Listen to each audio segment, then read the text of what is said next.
በምትፈልገው ሳብጀክት ወይም ዕውቀቱ አለኝ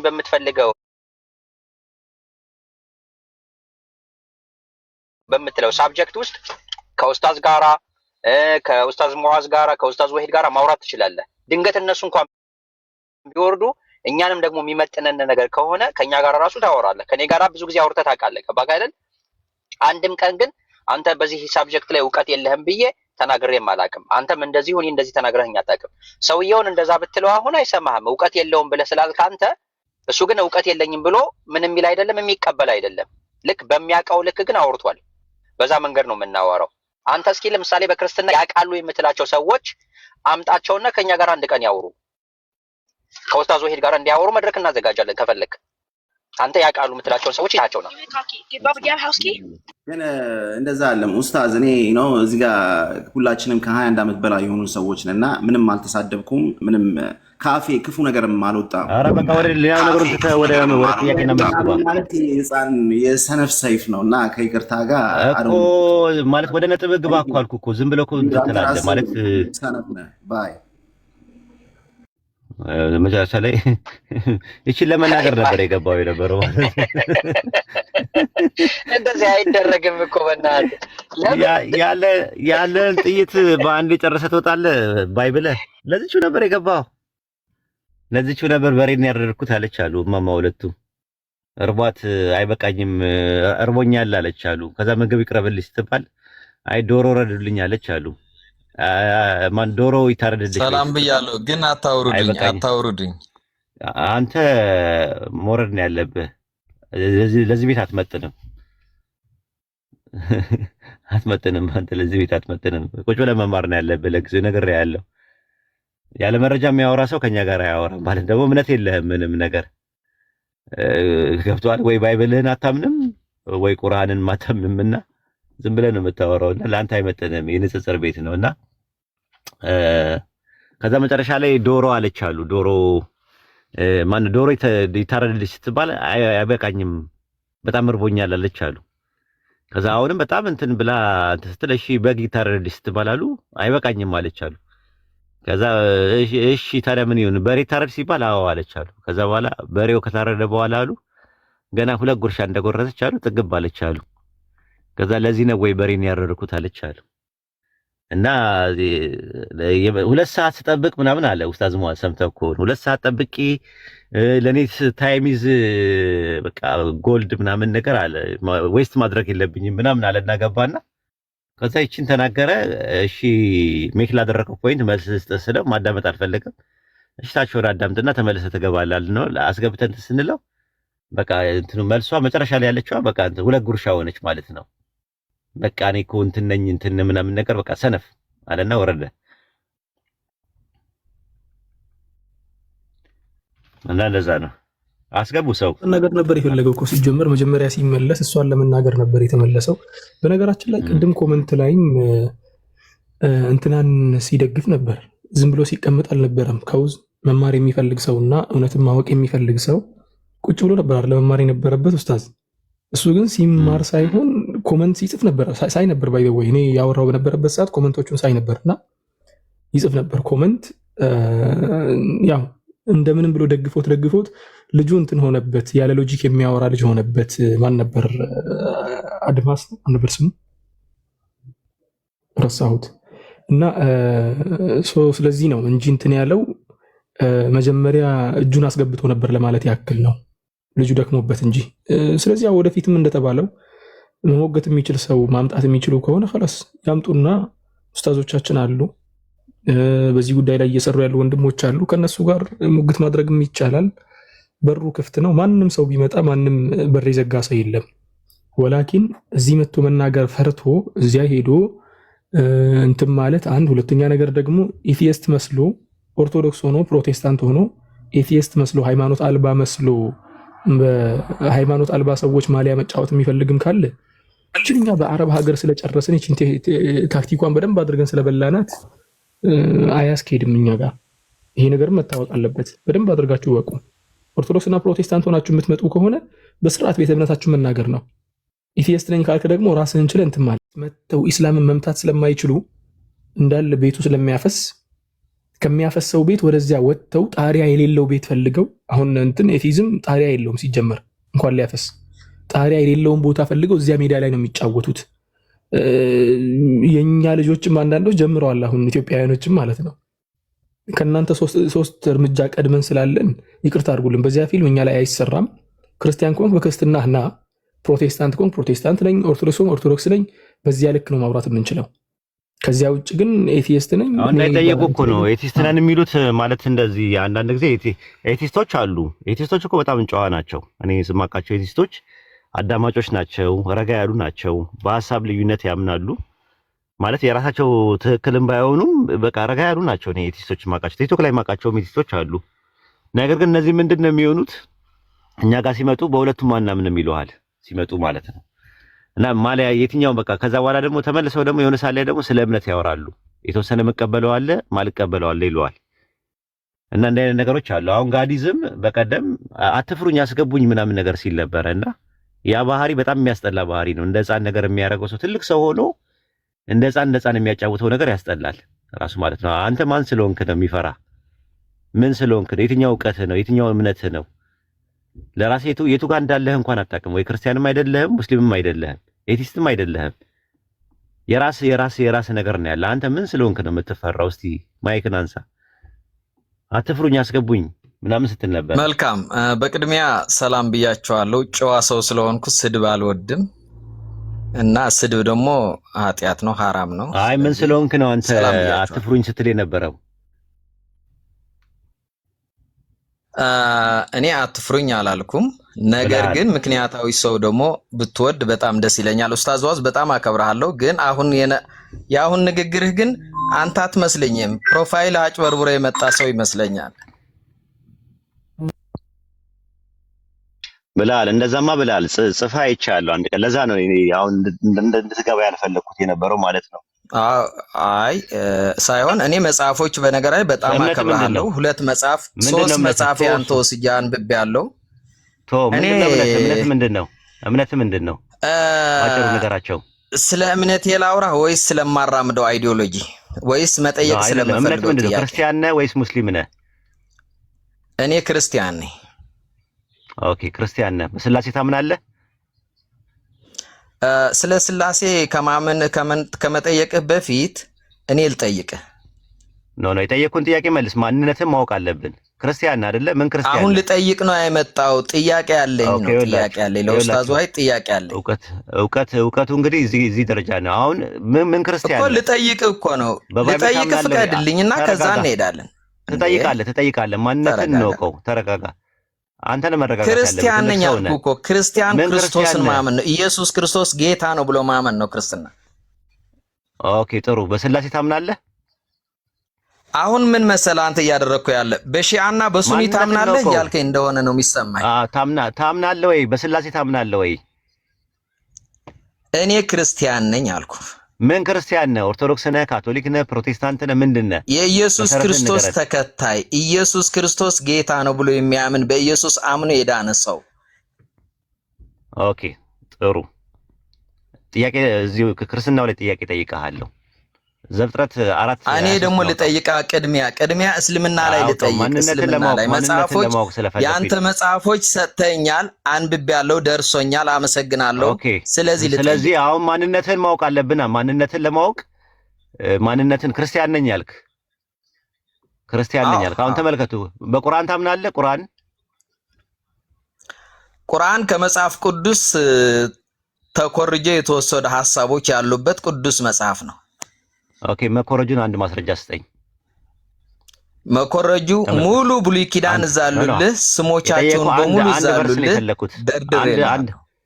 ምን አንዱ ቁርአን በሙሉ እኮ ከመጽሐፍ ቅዱስ የተወሰደ ነው። ምን አንዱ ምን ልጥቀስ? ሳምፕል። አሁን ተረጋጋ። ጋዲዝም አንድ ኤግዛምፕል አምጣ። እንዴት ተረጋጋ? አንተ አክብሬ ስናገር ዝም ብለህ በቤትህ እንደ ውሻ ትጫዋለህ እንዴ? ኧረ በለው። አሁን ደግሞ መሳደብ ጀመርክ። አንዴ ተረጋጋ። ኖ አንተ ነው የሰደብከኝ። እኔ ኦኬ እንግዲህ እንደዚህ ከሆንክ ሌላ ቀንም አየህ። አሁን ይሄ ባህሪ ነው ማያስገባ እንጂ አንተ የእውቀት ጥግ ኖሮ ምናምን ነገር አይደለም። ራሱ ማለት አንድ የተኮረጀ እስቲ ናሙና ስጠኝ። ኡስታዝ ዋይድ እኔ አከብራለሁ፣ ግን አንተ ሰድበኝ። አንድ እንትን በል አንድ ኤግዛምፕል ስጠኝ ከቁርአን አውጣና ይሄ ነገር ተኮርጇል ከባይብል ብለህ ንገረኝ እኮ እንድትጠየቅ ፈቃደኛ ከሆንክ ልጠይቅ ካልሆነ ልውረድ ተኮረጀ ነው አልከኝ ስለዚህ አሪፍ መሰረታዊ ነገር እኮ ነው አንዴ ተረጋጋ ስለዚህ ልጠይቅ ፈቃደኛ ነህ አይደለም አንተ አይደለም ጥያቄ የምታበጅልኝ እኔ ጥያቄ የማቀርብልህ የተጠየቀው መልስ ማንዴ አሁን ላንተ ፈታኝ ጥያቄ ላቀርብልህ ነው ዝግጁ ሁን በቃ አንድ አምጣ ነው ያልኩ የቁርአን ከባይብል የተኮረጀበትን አንድ ጥቅስ አምጣና እንየው እያልን ነው ያለው ስጠን ኡስታዝ ዋይድ ይቅርታ እኔ ጊዜ ውድ ነው ስለዚህ እንድጠይቅ ተስማማ አልተስማማህም ስለዚህ ጠየቅኩ መልስና አንድ አምጣና ከዛ በኋላ እንቀጥላለን እኔ ልጠይቅ ጥያቄ በእስልምና ጉዳይ ላይ ዋናው ነጥብ ላይ ልውሰድ መልስ ተኮርጆ ነው ብለሃል ኡስታዝ ዋይድ ፈርታል አንተ በቃ አንተ መካነ ኢየሱስን አጥንተ ምናልባት እዚህ ብታወራ ትርጉም የለውምና በእስልምና ጉዳይ ወሳኝ ነጥብ ልጠይቅ አሁን ማጥወጣው አቀበት ውስጥ ልክተት ኦኬ እስቲ ጥያቄውን አቅርበውና አይው አወረዳችሁት ኡስታዝ ያልቻ አይደለም ቅድም ያልኩት ነገር አያችሁ አይደል እንደነቃን ተናግሬያለሁ መጀመሪያም ማለት አስገቡት ቆይ እስቲ አስገቡትና አንድ ያስገባው በኤቲዝም ስም እኛም አንሸወድም ስንል ኡስታዝ አያችሁ አይደል ሞዴሬተር ያላችሁ ነበር ኤቲስት ነኝ ሞዴሬተር ያላችሁ ሰው አታስወጡ ኡስታዝ ወሂድ እስካላስወጣው ድረስ ካንዴ ላናግረው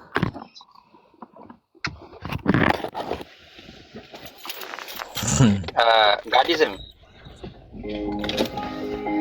ይገርማል ግን እኔ ሙስሊም በጣም አክብሬ ነበር የሚይዛችሁ በቤታችሁ ግን ታወርዳላችሁ ዝም ብላችሁ አንዴ አዳምጠኝ ሐሰን እንዴት ነህ ሐሰን ሰላም ነህ እንዴት ነህ ፈራችሁ ምናምን ነገር እያልክ የምታወራው ነገር እንደ ህፃን ነው የምናይ ስንት አመት ነው ኡስታዝ ዋይድ ካንተ ጋር በሰፊው ልናወራ ነው በሰፊው ልናወራ ነው በቀላሉ ምን ላቀቃለን በሰፊው እናወራለን አንተ ጋር እድሜ ስንት ነው ስለ እድሜ እንዳንተ በድብቅ ቪዲዮ ይኸውልህ በድብቅ አልወጣም እኔ በግልጽ ነው የምወጣው አዎ ግን እንደ ህፃን ነው የሚያደርገው እንዳንተ በድብቅ አይደለም የምንቀሳቀሰው በግልጽ ነው በግልጽ ነው የምንቀሳቀሰው ተረጋጋ እስቲ አሁን ሐሰን አውርዱት ኡስታዝ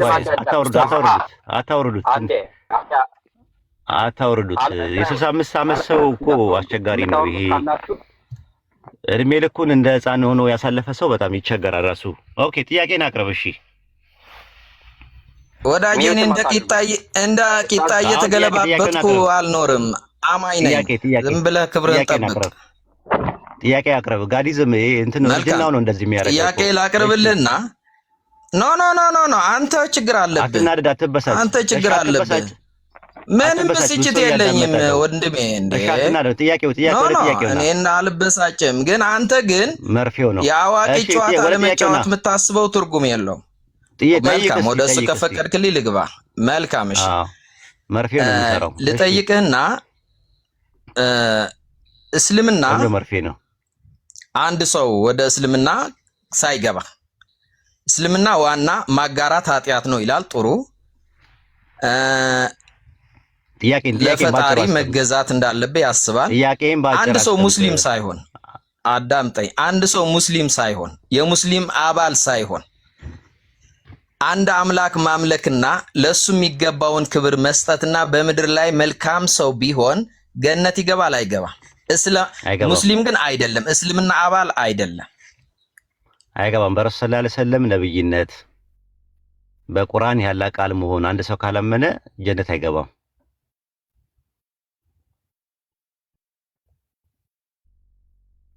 አይገባም ይኸው ጋዲዝም መለስኩልህ ባጭሩ አመሰግናለሁ ወንድሜ ግን እኮ አንድ አምላክ ማምለክ ነው ዋና ፖይንቱ አይደለ ነብይ መሐመድ መቀበል ግዴታ ነው ወይስ አንድ አምላክ ማምለክ ነው ግዴታው መቀበል በቁርአን አይደል መታወራኝ በቁርአንም በሁሉም ዞሮ አንድ አምላክ ማምለኩ አንድ ሰው ቢፈልገው ጥያቄ ያለኝ ያልከው እስልምና ላይ ነው የጠየቀኝ ቁርአን ላይ ነው ራሱ ማለት ነው ሱረቱ ኒሳ ምዕራፍ 4 ቁጥር 136 ላይ እናንተ ያመናችሁ ወይ በመልእክተኛው ላይ በተወረደው እመኑ በመልእክተኛው እመኑ የሚል ቁርአን ላይ ብዙ ቦታ አለ መልእክተኛው ላይ ደግሞ የሚያምስ ሰው ጀነት አይገባም ጀሃነም ነው የሚገባው ቁርአን እንደዛ ነው የሚናገረው ማለት ነው ይሄው መለስኩልህ አይ ብዙም ስለዚህ ነብይ መሐመድ መከተል ነው እንጂ ዋና መግቢያው አንድ አምላክ ማምለክ አይደለም ማለት ነው። ያንተ ጥያቄ በቃ እንደዚህ አናተ ላይ በቃ እንደዚህ ራስን የሰቀልክበት ጥያቄ በሰከንድ ውስጥ ሲተነፍስ ማለት ነው። ይችላል ታቀም አይደል እውቀት ጠይቀህ ሞታል ባንተ ቤት ኡስታዝ። እቺ እኮ ሰዎችን ለማጥቃት የምትጠቀምባት ናት በመሰረቱ። በቃ ተመለሰልህ እኮ። እሺ ሌላ ደግሞ ልጠይቅ እስኪ ተመለሰልኝ በለኛ። አልተመለሰም ዝም ብሎ ነው አልተመለሰም። ቁጭ በል በቃ። እቺ ጥያቄ እቺ እንደሆነች በቃ በጣም ቀላል ጥያቄ እንደሆነ ስለማውቀው ልጠይቅ። ተረጋጋ። ምን ነው ቸኮልክሳ ኡስታዝ ዋይድ እንዴ? ዛሬ አቅምን ዜሮ ገባሳ። ምንድነው የገባው? ኧረ ቸኩለሻል እንዴ? ተይ እንጂ ተው አልተመለሰልኝ። ለነገሩ ሰው ነህ ወይስ መርፌው እኮ ነው የሰራው እኮ በደምተኛ ነው መርፌው። እሺ አይደለም ተንጫጫል በእውነት።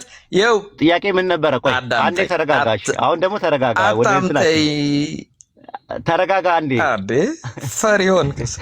እሺ ማንም የፈራ የለም። የጠየቀው ጥያቄ ምን ነበር መሰለ? ቆይ ላስታውስ። ኧረ ፈሪ ሆነሃል እንዴ? ጋዲ ዝም ብለህ ፈሪ አትበል እባክህ። የህፃናቱን ማንም የፈራ የለም። ቆይ አታውርዱት፣ አውርዱት ወደዛ። ቆይ እንዴ ቆይ ተው ቆራጡ ተው፣ ማንም ሰው አይግባ። ቆይ አንዴ ጋዲዝም የጠየቀው ጥያቄ ምን ነበረ? እስቲ ድገመው አንዴ። ምን ብለህ ነበር የጠየቀው? ልድገምልህ ወይ? የጠየቀው ጥያቄ ምንድነው? አንድ ሰው በነብዩ መሐመድ ነብይነት ሳያምን በሙስሊም ማህበረሰብ ውስጥ ሳይቀላቀል ነገር ግን ፈጣሪን እያመለከ እየሰገደ ቢሞት ጀነት አይገባም ወይስ ይገባል ብለህ ጥያቄ ያቀረብክ። ከቁርአን አይገባም፣ በመልእክተኛው መልእክተኛነት ማመን አለበት። የረሱል ሰለላሁ ዐለይሂ ወሰለምን ኡማ መቀላቀል አለበት። ጀማ አለ ራሱ አላህ ይሄ ኡማ አንድ ኡማ ነው ብሏል። አንድ ኡማ ነው ብሏል ራሱ ማለት ነው። በሱረቱ መርየም ምዕራፍ 19 ቁጥር 91 ላይ ይሄ ኡማ አንድ ኡማ ነው እኔም ጌታችሁ ነኝና አምልኩኝ ብሏል። ስለዚህ የረሱል ሰለላሁ ዐለይሂ ወሰለም የራሳቸው ኡማ አላቸው። ኡመቴ ብለው ያሉት አለ። ረሱል ሰለላሁ ዐለይሂ ወሰለም ነብይነት መልእክተኛነት አንድ ሰው መቀበል መቻል አለበት። ያንን ካላደረገ አንድ ሰው ጀነት አይገባም፣ ጀሃነም ነው የሚገባው። መቀመጫው አውቆ መልእክቱን አውቆ ማለት ነው። እዚህ ላይ ያልተመለሰልኝ ነገር ካለ ጠይቀኝ።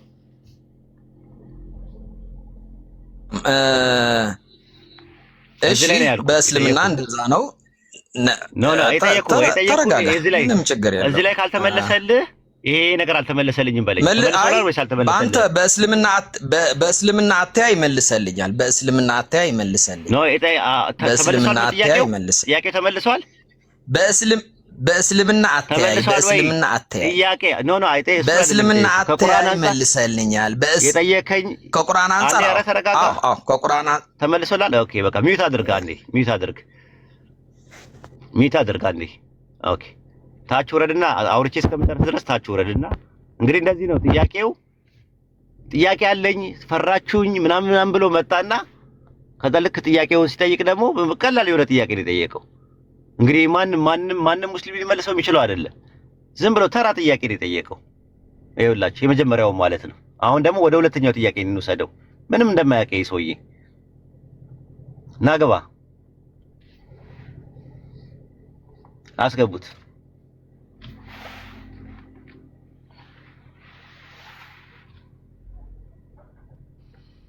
የለም ካለ አስገቡት። ሞዴሬተሮች ስልጣን የሰጠዋችሁ ልጆች ማለት ነው። ኡስታዝ ወሂድ ስልጣን አለው። ሚዩት ማድረግ ከፈለገ ማስወረድ ከፈለገ እሱ ያስወርደዋል። ምክንያቱም ሞዴሬተሮች ባለስልጣኖች አስወረዱኝ ምናምን እያሉ እንትን እንዳይሉ። ችግር የለም ከአካባቢውም የለም። አውርዳችሁ ብሎክ አድርጋችሁት ነው ወይስ? በቃ ኦኬ ችግር የለም። ሲመጣ ይግባ ከፈለገ። ኦኬ የቆራጡ ጥያቄ ነው ያለው። አስተናግዱት።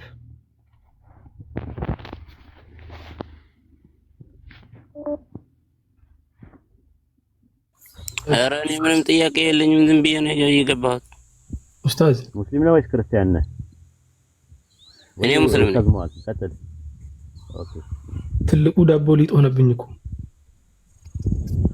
በስቤት ትልቅ ጥያቄ መጠየቁ ነው። በአንዴ ነው ዘጭ ያለው። ትልቅ በቃ በጣም ኮንፊውዥን የሚፈጥር አድርጎ እሱ የሚያስበው ወይ ደግሞ አንዳንድ የሚነሱ ጥያቄዎች አሉ አይደለ? በእንትን ደረጃ በአቂዳ ደረጃ በጣም ውስብስብ የሆኑ ጥያቄዎችን የሚጠይቅ መስሎኝ ነበር። ላ ሐውለ ወላ ቁወተ ኢላ ቢላህ። ለካ ሁሉም ሰው እሱ ያለበት ቦታ ነው ትልቅ ቦታ የሚመስለው። ሱብሃንአላህ። አዎ አሁን እሱ በሱ ቤት አሁን በቃ አትፍሩኝ ጥያቄ ያለኝ ምናምን አለና ልክ ጥያቄው ደግሞ ሲመለስለት ወደ ሁለተኛው ጥያቄ ሄደ። ከዛ የመጀመሪያው ጥያቄ ተመልሶልሃል ወይ ስለው ደግሞ አልተመለሰልኝም አለ አውቆ። ከዛ እንዴት እንዳልተመለሰልህ እስቲ ድገምና ጠይቅ አልኩት። ከዛ ድጋሚ ጥያቄውን አቅርቤ መልስ ሰጠው ደግሞ ተመልሶልኛል ከአንተ አንፃር አለ ከቁርአን አንፃር ተመልሶልኛል አለ። በዚህ ደረጃ ማለት የበጎ ሐዋርያት አለ ወይዴ ዱካም ነኝ። ሰላም ነው እንዴት ነህ? ሰላም ነው እንዴ? ሰላም ነኝ ያለው። ምንድነው እምነት የሐዋርያ ቤተክርስቲያን ነህ ወይስ ፕሮቴስታንት ኦርቶዶክስ? ዱካም ነኝ። ታዲያ የበግ ለምድ ለብሶ ነው የበግ ለምድ ለብሶ መጥተህ ሌላ ክርስቲያን አስገባ ኡስታዝ። አንድ ክርስቲያን አስገባና ወይ ጥያቄ አለኝ። አሰሮ ጥያቄ አለኝ ወይ? አሰላሙ አለይኩም ወራህመቱላሂ ወበረካቱ። እንዴት ነህ? ኧረ ስምህን ቀይረው። ወአለይኩም ሰላም። ቀይረዋለሁ አውቄ ነው ትንሽ ላወናብዳች። አይ አይፈቀድማ፣ በእስልምና አይፈቀድም። ሙስሊም አይደለህ? እነሱ የሚያደርጉትን ነገር እኛ ማድረግ የለብንም። እሺ አስተካክላለሁ። እንትን ሱረቱል ሀጅ የሚለው ላይ 15 ቁጥር 26 እና 27 ከዘፍጥረት 1:26 ጋር ተመሳሰለብኝ። ፈጠር ነው ምን የሚለው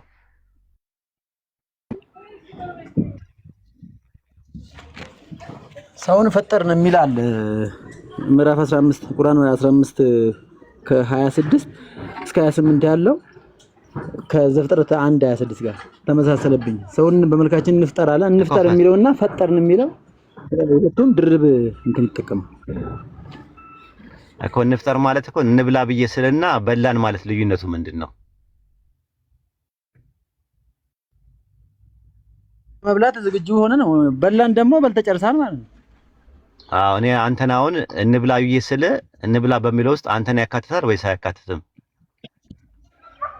በሎጂክማ አትሰርኝ ወይ ትክክለኛው መልስ ጠኝ። ኖ አይ እንታየው ነው ልዩነቱን ነው። የቁርአኑና የባይብሉ ልዩነት አለው። ያኛው እንፍጠር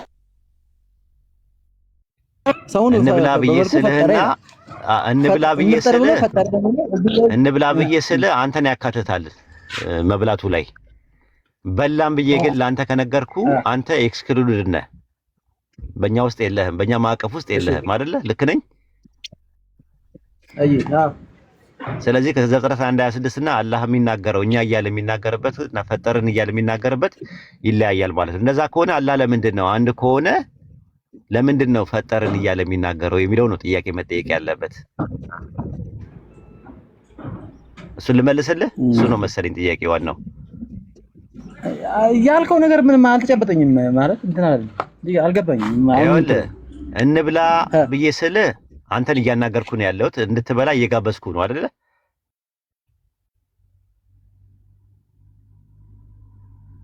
ዱከም ሚዩት ነህ። እንብላ ብዬ ስልህ አንተን እያካተትኩኝ ነው ያለሁት። ኢንክሉድድ ነው ራሱ አድሬስ ማድረገው ማለት ነው የሚለው ነገር። አዎ ግን በላን ብዬ ብናገርህ በላን ጠጣን እያልኩኝ ለአንተ ብነግርህ አንተ ኤክስክሉድ ነው የኛው ማለት ነው። ኢንክሉድ አይደለም ዊ የሚባለው ነገር ማለት ነው። አንተን አያካትትም። አላህ ፈጠረን ሲል ከባይብሉ ጋር ዘፍጥረት ላይ እንፍጠር ከሚለው ጋር አይመሳሰልም ነው የመጀመሪያ ያልኩ። አይደለም እንትን አይደለም። ይኸውልህ ተመሳሰለብኝ ማለቴ ዘፍጥረት ጋር ተያያዘ ነው። ዘፍጥረት አንድ ነው ማለት አይደለም። ዘፍጥረት እንደዛ አለ፣ ይሄኛው ስለምን እንደዚህ ሊል ቻለ? ሱረቱል ሀጅ 15:26 ለምን ሊል ቻለ? እንትን ኦኬ አዛ ጋር አላህ ፈጠርን ነው አይደል የሚለው?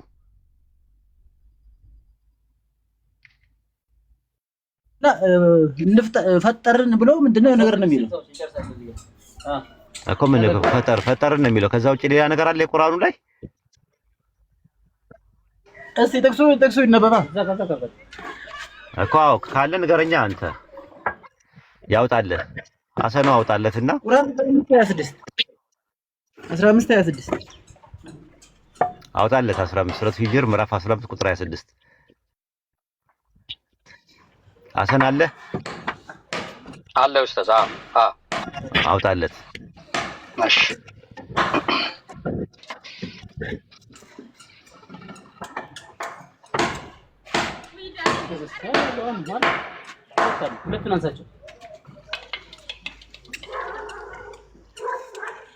እሺ ምንድነው ጥያቄ እዚህ ጋር?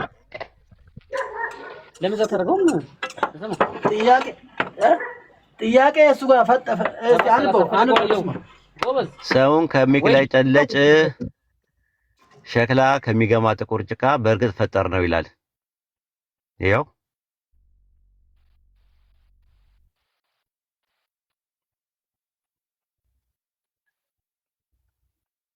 ሐሳብን መናገር ትችላለህ። ዱከም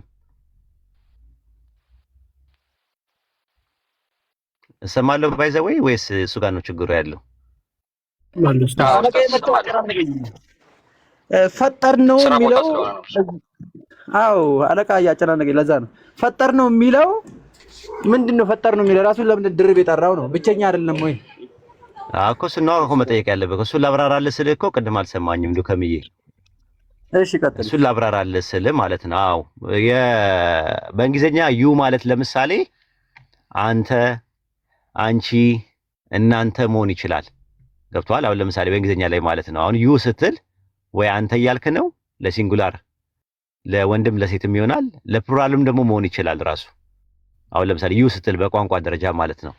በአረብኛ ቋንቋ ውስጥ በመጀመሪያ መደብ አና ማለት እኔ ማለት ነው። እኔ የነበረውን ነህኑ ብለህ ስትጠቀም ለሁለት ነገር ነው ትርጉሙ የሚመጣው። አንደኛው ተአዚም ይባላል፣ ግነት ይባላል። ሁለተኛው ነገር ደግሞ ጀመዕ ይባላል፣ ብዜት ይባላል። በመጀመሪያ መደብ ላይ ማለት ነው። እና እኛነት በአረብኛ ውስጥ በሁለት ይከፈላል። የብዜት እኛነትና የግነት እኛነት ተብለው በመጀመሪያ መደብ ላይ አለ።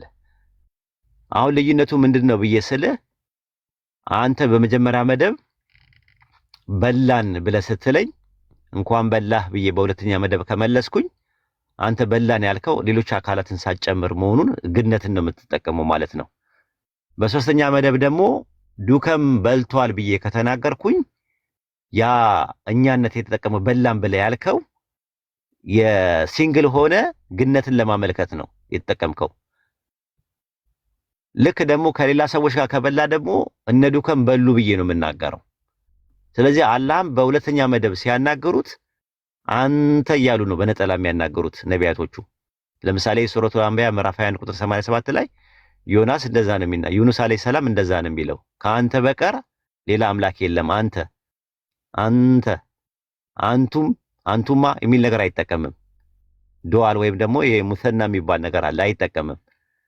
በሶስተኛ መደብም ነቢያቶቹ ስለ አላህ ሲነግሩን ራሱም ስለ ራሱ ሲነግረን ሁወ እያለ ነው የሚጠቀመው። ሁም የሚል ነገር አይጠቀምም። እርሱ እያለ ነው የሚጠቀመው። እነርሱ ብሎ አይጠቀምም። ስለዚህ በመጀመሪያ መደብ አላህ የጸጋ ምዕራፎቹ ላይ ሲናገር ፈጠርን፣ ሰራን፣ አደረግን፣ አወረድን የሚል ነገር ያደረጋቸው ነገሮች የጸጋ ምዕራፎችን በአጠቃላይ በተአዚም ይጠቀማል። ራሱ በግነት ነው የሚጠቀመው፣ በአምፕሊቲዩድ ነው የሚጠቀመው። ስለዚህ ከዛ አንፃር አላህ አንድ ሆኖ አንድ ሸክስ ሆኖ አንድ ማንነት ሆኖ ነገር ግን የነህኑ የሚለውን ነገር አና በሚለው ፋንታ ከተጠቀመ አንደኛ የጸጋ ምዕራፍን ነው የሚያሳየው፣ ሁለተኛ ግነትን ነው የሚያሳየው፣ ተአዚም ነው የሚያሳየው፣ አምፕሊቲዩድ ነው መልቲቲዩድ እና ነው የሚያሳየው። ይሄ ነው ትምህርታችን። እዚህ ላይ ያልገባ ነገር ካለ ጠይቅ።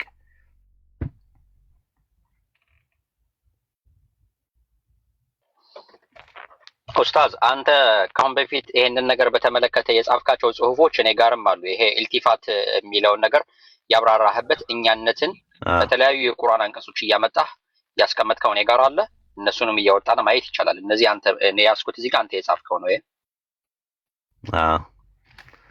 እየተቀያየረ ማለት አላህ ራሱን ይላል። አሁን ለምሳሌ ሱረቱ አንቢያ ምዕራፍ 21 ላይ ያወጣለት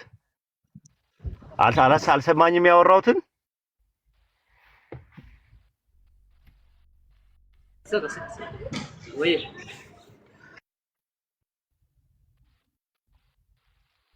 ስንተኛው አንቀጽ ላይ ኡስታዝ? ሱረቱል አንቢያ 21 25 ላይ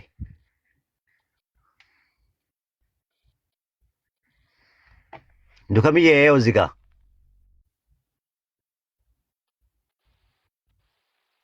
አለ። ዱከም ስክሪኑ አለው አንበበው 21 25 ላይ ከአንተ በፊት እነሆ ከኔ ሌላ አምላክ የለምና አምልኩኝ በማለት ወደ እሱ የምናወርደት ቢሆን እንጂ ከመልእክተኛ አንድንም አላክንም አለ። ከኔ በቀር ሌላ አምላክ የለም ሲል አንድ ማንነት መሆኑን ያሳያል። አላክንም ብሎ ሲናገር ደግሞ ግነትን ያሳያል። አንድ ሸክስ ነው ያለው፣ አንድ እኔ ነው።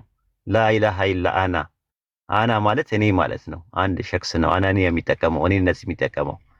ስለዚህ አንድ ፐርሰን ነው፣ አንድ ሸክስ ነው፣ አንድ ሄፖስታቲስ ነው ያለው አቃኒም።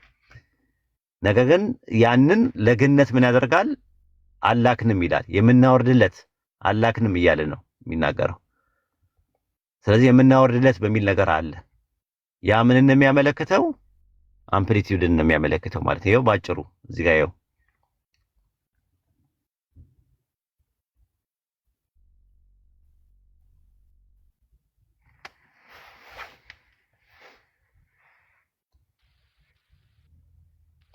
የለም መሰለኝ። እሺ ሱረቱ በቀራ ላይ አውጣለት አንዴ። እሺ ኡስታዝ ሱረቱል በቀራ ስንተኛው አንቀጽ ላይ ኡስታዝ?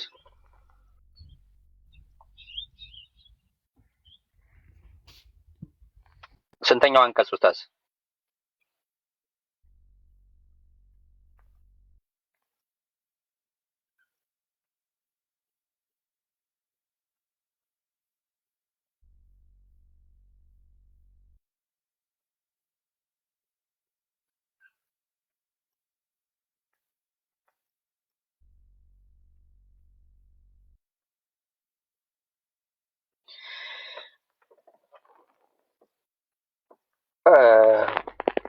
ዱካም አለ። ሶሪ ስልክ ገባብኝ። ሰማለሁ። አዎ ትሰማለህ ወይ? ምን ድረስ ነበር ላይ ሱረቱል በቀራ ምን ላይ ነበር እያወራ? ሱረቱ በቀራ ምዕራፍ 2 ሱረቱል በቀራ 38 ላይ አውጣለት አንድ ናሙና። ሱረቱ በቀራ ምዕራፍ 2 ቁጥር 38 አውጣለትና ከዛ ወደ ራሱ እንሄዳለን። አየው እዚህ ጋር ለአደምና ለሐዋ አላህ ሲናገር ምንድነው ያለው? ሁላችሁም አላቸው። እዚህ ጋር ሁላችሁም ሆናችሁ ከእርሷ ውረዱ፣ ከእኔ የሆነ መመሪያ ቢመጣላችሁ ወዲያውኑ መመሪያዬን የተከተለ ሰው በእነርሱ ላይ ፍርሃት የለባቸውም፣ እነርሱም አያዝኑም አልናቸው ይላል። ቁልና አልናቸው አለ። ስለዚህ ያለው አንድ ፐርሰን ነው ከእኔ የሆነ መመሪያ ብሎ ካለ በኋላ ግን አልናቸው ነው የሚለው። አልን ይላል።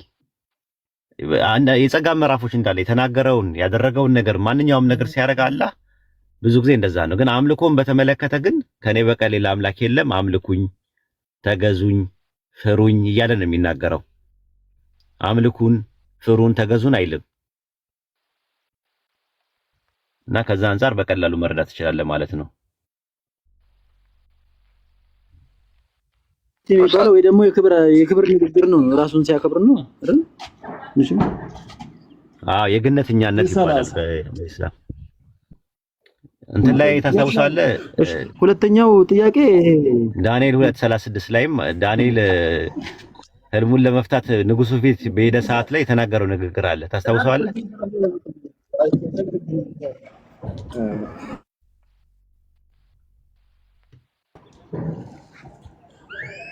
ብቻ ረስቼዋለሁ ገና ቆይቻለሁ ከነበር። ህልሙ ይህ ነው፣ አሁን ፍቺውን በንጉሱ ፊት እናገራለሁ በማለት ፋታ እንናገራለን ይላል። ብቻውን ነው የገባው። አንድ ሰው ታጣ ተብሎ አንድ ሰው ተገኘ ተባለ። ህልሙን የሚተረጉምለት አንድ ሰው እንኳን አልነበረም ተብሎ ከዛ አንድ ሰው ተገኘ። ያ ሰው ግን ምን አለ? አሁንም ፍቺውን በንጉሱ ፊት እንናገራለን አለ። እናገራለሁ ለምን አላለም ብለህ ስትል ግነትን ያመለክታል። አይሁዳኖች ግነትን ያመለክታል ብለው ዳርኮ ግነትን ያመለክታል ነው አይደለ? አዎ ፈጣሪ ልክ እንደ ቁርአን ደግሞ የግነትን የሚናገርበት አንድ ጥቅስ ደግሞ ልስጥህና ከዛ በኋላ ማጠቃለያ እንሰራበታለን። ኢሳይያስ ምዕራፍ 6 ቁጥር 9 ላይ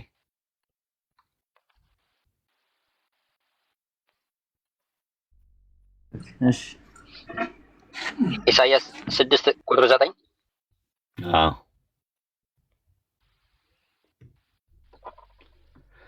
እርሱም ሂድ ይህ ሕዝብ መስማት ትሰማላችሁ ይልና እሺ ቁጥር 8 ላይና ቁጥር 8 ላይ እስቲ የጌታን ድምፅ ማንን እልካለሁ ማንስ ይሄድልኛል ሲል ሰማው። ይሄድልናል አየው ጌታ ይሄድልናል ይሄድልኛል ለምን አላለም? ይሄድልናልና ሲል ሰማ። እስልምና ነው። አይ ሰባት ቀን ይሙላው ሁለት ነው የቀየርኩት። ቀይራለሁ አስተካክላ ችግር የለም። አዎ ለዛ ነው ወይ በዛኛው አካውንት ነው። ይቅርታ ኖርማል እንትን አይደለም። እሺ እሺ አፕሊኬሽን ላይ ነው ጥያቄ ያለኝ። ሌላው ኦኬ ሁለተኛው ምዕራፍ ይሁን ሶስተኛው ምዕራፍ ላይ አንድ ቁልፍ ብዙ ጋን ከከፈተ ጋኑ በሽተኛ ነው እና ለምን አንድ ጋን ብዙ ቁልፍ ከከፈተው ቁልፉ ልክ አይደለም ነው ጋኑ ልክ አይደለም የሚል ንግግር ተናግራልና ምንድነው እዛ ጋር ማለት እንትን እንዴት ምንም እንትን ሊልኝ አልቻለም። እንጃ ነው ያለ እኔም አላስታውሰውም። እኔም ራሴ አልገባኝ። ማን ነው እንደዛ ያለው? በጣም አንተ ነህ። የት ቦታ ነው ያልኩት እንደዛ? ሁለተኛ ነው ሶስተኛው እንትን ላይ ምዕራፍ ላይ መሰለኝ አፕሊኬሽን ላይ ማለት ነው። አንድ ስለ ሚስቶች አንድ ቁልፍ አራት ጋኖችን ሊከፍት ይችላል አይደለ? አንድ ቁልፍ አራት ጋኖች ነው ያልተበላሸ ራሱ አንድ ስትሰራው በአንድ ቁልፍ አራት ጋኖችን መክፈት ትችላለህ። ጋኑ የተበላሸ ከሆነ ያልተበላሸ ከሆነ በአንድ ቁልፍ ሄደ ማለት ነው። አንድ ቁልፍ ኖሮ አራት ጋን ያወጣው እስቲ ያወጣው ኮቴሽኑን የት አለ? የትኛው ክፍል ላይ ነው ያለ? ዱከም ልፈልገው። ቴሌግራም ላይ ግባ ታገኘዋለህ። ቴሌግራም ላይ ባሎች ላይ የሚለው ቴሌግራም ላይ ታገኘዋለህ። ጋን ብለህ ጻፍና ታገኘዋለህ ቴሌግራም ላይ። እኔ እኮ አንዳንዴ ዝም ብሎ ለእንትን የጻፍኩትን ነገር እንደ ቁም ነገር ነው የምትወዱት እናንተ። ለፈን የተጻፉ ነገሮችን እንደ ቁም ነገር ነው። እንደዚህ ነው ኡስታዝ። ጋን ብለህ ጻፍ። እንግዲህ ጋን በሚል እሺ፣ ወይ ቁልፍ ብለህ ጻፍና አውጣው። ቁልፍ ብለህ አውጣው።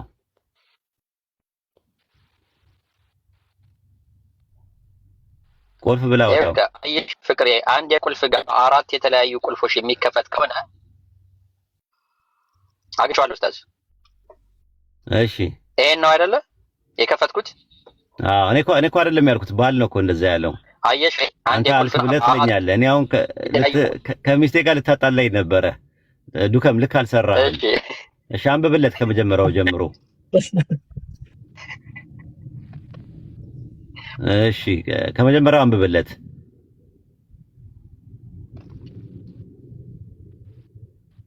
ከመጀመሪያው ጀምሮ አንብብለት። አርቲክሉ ነው ከሚስት ይላል። ሚስት ከሚለው ሚስት አርቲክሉ ላይ እዛው ላይ ሚስት አለ። ንግግሩን አውጣው። ሚስት ባልና ሚስት የሚያወሩበትን እዛ ላይ አሁን የነበረው እንትና ፍቅሬ ሴት ከብዙ ወንዶች ጋር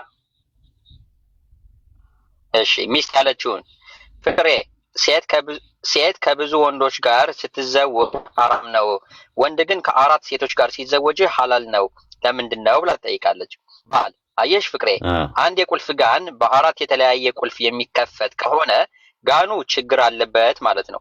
አንድ ቁልፍ ግን አራት የተለያዩ ጋኖችን መክፈት ከቻለ ምርጥ ቁልፍ ነው ማለት ነው። አየው ሰማህ ዱከም? እንደዚህ በእንደዚህ መጣ። አዛኛው ላይ ለምንድን ነው በቀጥታ ያልመጣው ነው ጥያቄው። እዚህ ላይ አሁን ፍቅሬ ምናምን የሚል አለ። ሚስትና ባል ንግግር ሲያደርጉ ነው። እኔ አላልኩም እኮ ልታጣላኝ እኮ ነው ዱከም። እኔ እኮ እንትን ነው ልታጣላኝ ነው። እኔ ያልኩት ኤግዛምፕል ነው እዛ ጋር ያመጣሁት ባልየው ያለውን ነው። እኔ አላልኩም፣ ግን አንተ ግን አዙረህ እዚህ አሁን እያዳመጠች ነው ብታባረኝ። እኔ አሁን እኮ ዘበኛ ነኝ ብታይ፣ አሁን ቤት ውስጥ ዘበኛ ነኝ። ዘበኝነቴን እንኳን ሰርቼ እንዳልበላ ልታደርገኝ ነው። ከቤት ብታባረኝ እሷ። ኧረ ፈጣሪን ፍራታት በእናትህ ለምን ሶስት በእናትህ ጨንቆኝ ነው የጠየቅኩህ። እንዴት እንደዚህ ያለ እሺ፣ ተመለሰልህ። አሁን ተመለሰልህ። ሐሳቡን ያዘው፣ ዝም ብለህ ሐሳቡን ያዘው። ግን እኔ አላልኩም፣ እኔ አይደለም ያልኩት። እሺ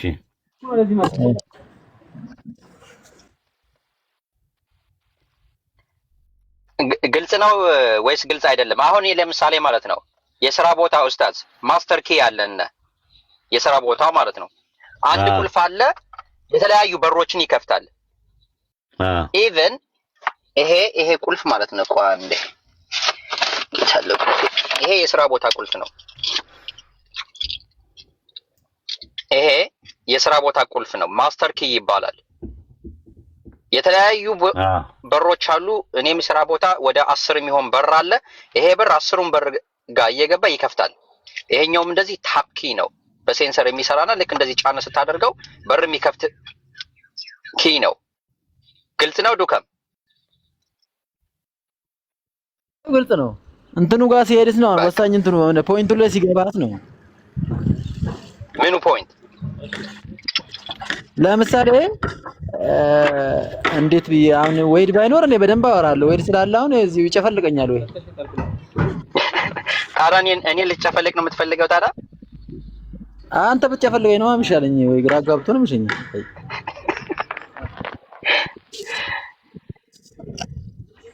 ቆይ እሺ፣ ሌላ ጥያቄ አለ?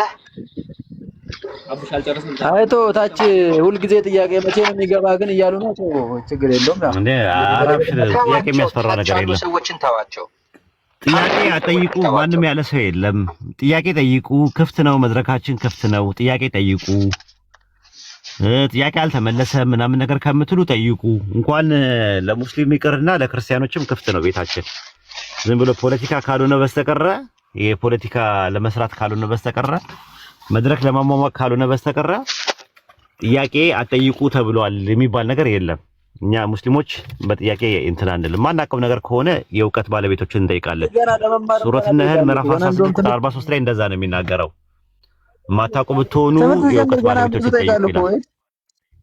አይ ማናውቃቸው ነገሮች ይችላል አጠይቁ ግን አይባልም። ገብቷል? ላንመልሰው እንችላለን ጥያቄውን እንጂ ጥያቄ አጠይቁ የሚባል ነገር የለም። ለክርስቲያኖች እያመቻቸን ለአንተን ለሙስሊም ወንድማችን የምንከለከልበት እንትን የለም ማለት ማንም እንደዛ የሚል የለም። አሰን እንደዛ አይነት መርህ አለን እንደኛ ጋር? ኧረ በጭራሽ ራሱ ሙስሊም ጥያቄ አጠይቁ ቁርአን ላይ ይጠይቁሃል እንዲህ ብላቸው መልስላቸው ነው። ጥያቄ አልተከለከለም ራሱ ማለት ነው። አንድ ቦታ ላይ የቁርአን አንቀጽ አለ የሚያስከፋችሁ ምንድነው የሚያስከፋ ጥያቄ አጠይቁ ብሎ የተባለበት ሰበብ ንዙል የመጣው እከሌ የት ነው ያለው የሞተው ሰውዬ እከሌ የት ነው ያለው የሚባለው ነገር አጠይቁ። መልሱን ካገኛችሁት ያው ትከፋላችሁ ነው። ለምሳሌ አያቴ ቅድመ አያቴ የት ነው ያለው ሲባል ጀሃነም ነው ያለው ተብሎ ቢነገራችሁ ነው በጣም ትከፋላችሁ ማለት በቃ ጥሩ ስሜት አይሰማችሁም። አሁን መጣቁት ካፊር ዘመድ ምናምን ካላችሁ ቢነገራችሁ ማለት ነው። እንዲህ አይነት ጥያቄ ነብይ መልእክተኛውን አጠይቁ ነው ለማለት የተፈለገው ሰበብ ንዙሉ። እናንተ ያመናችሁ ወይ ለእናንተ ቢገለጹ ከሚያስከፋችሁ ነገሮች አትጠይቁ።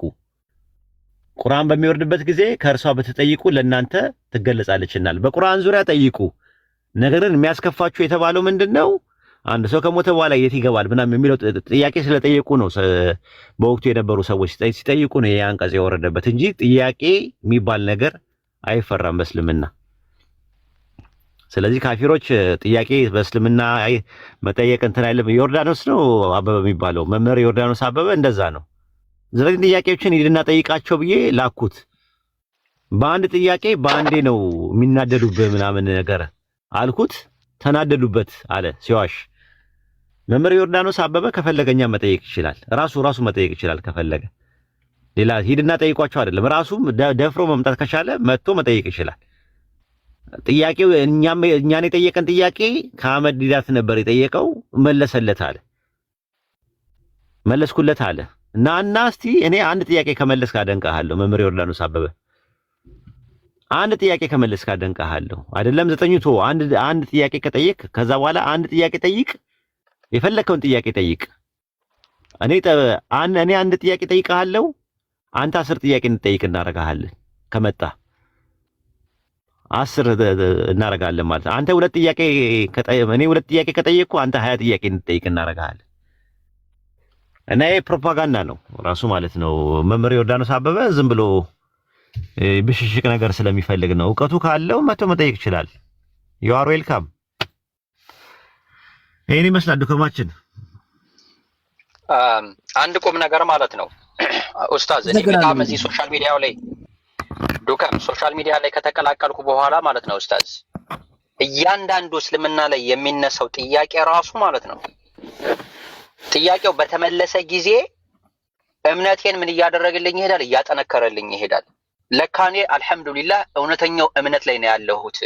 መሰረቱ የምንም ያህል የጥያቄ ናዳ እንኳን ቢመጣ የሚፈርስ የሚናጋ የሚነቀነቅ አይደለም። ኦኬ ሚስማር ጣውላ ላይ ስትመታው በመታው ቁጥር እየጠበቀ ነው የሚሄደው አይደል እንዴ ኡስታዝ?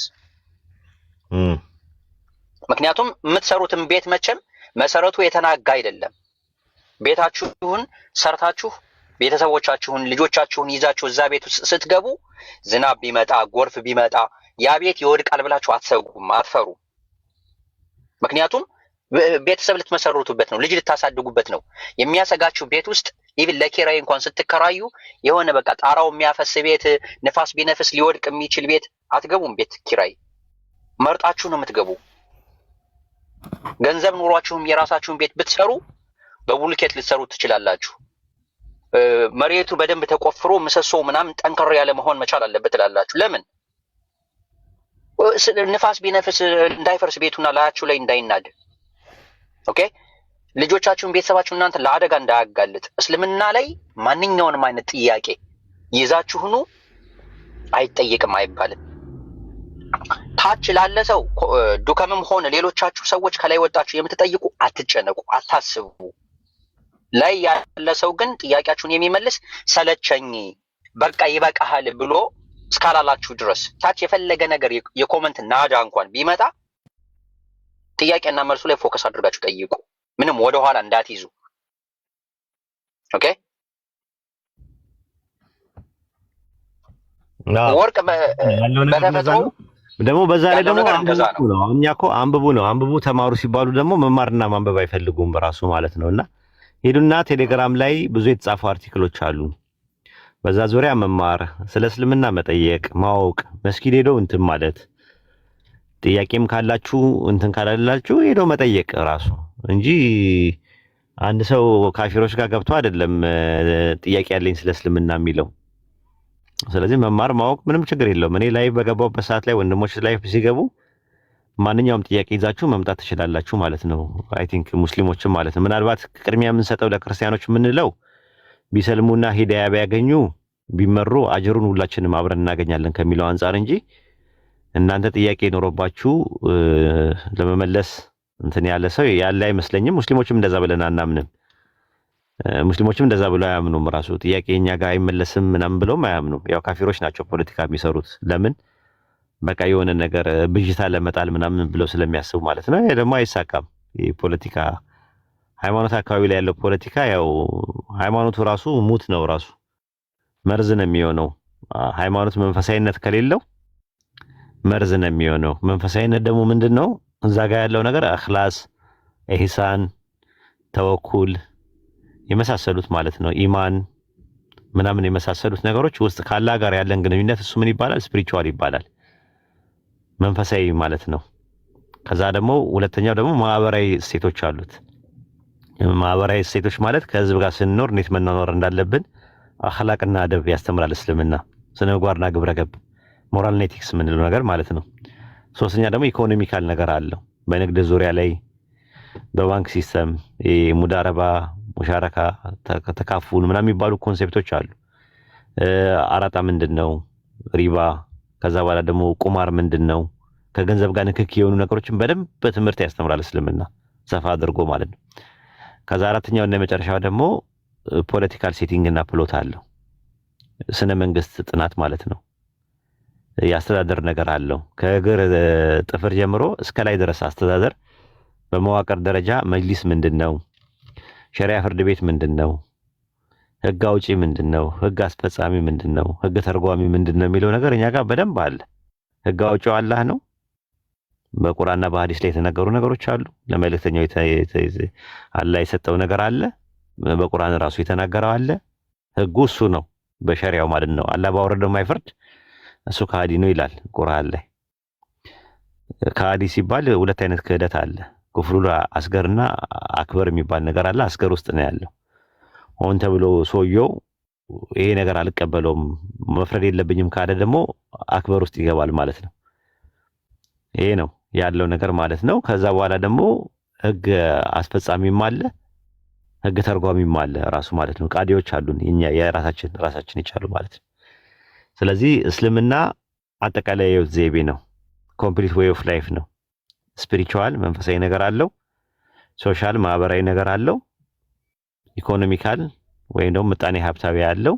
ከዛ ደግሞ አራተኛ እና መጨረሻ ደግሞ ፖለቲካል አለው ማለት ነው። ስለ መንግስት ጥናት ወይም ደግሞ የአስተዳደር ነክ ነገሮች አሉት። እነዚህ ነገሮች ያማከለ ነው። ከዛ አንፃር ብታዩት ጥሩ ነው። ይሄን ይመስላል። አይ ቲንክ አንድ ጥያቄ ላስተናግድና እኔም ልውጣ። እሺ ኡስታዝ፣ ቡናን ጠጣ ኡስታዝ። ሻይ ቡና የሚል የለም እኮ በቃ በደረቁ ነው። ቡና ይሁንልህ። እሺ ማሂ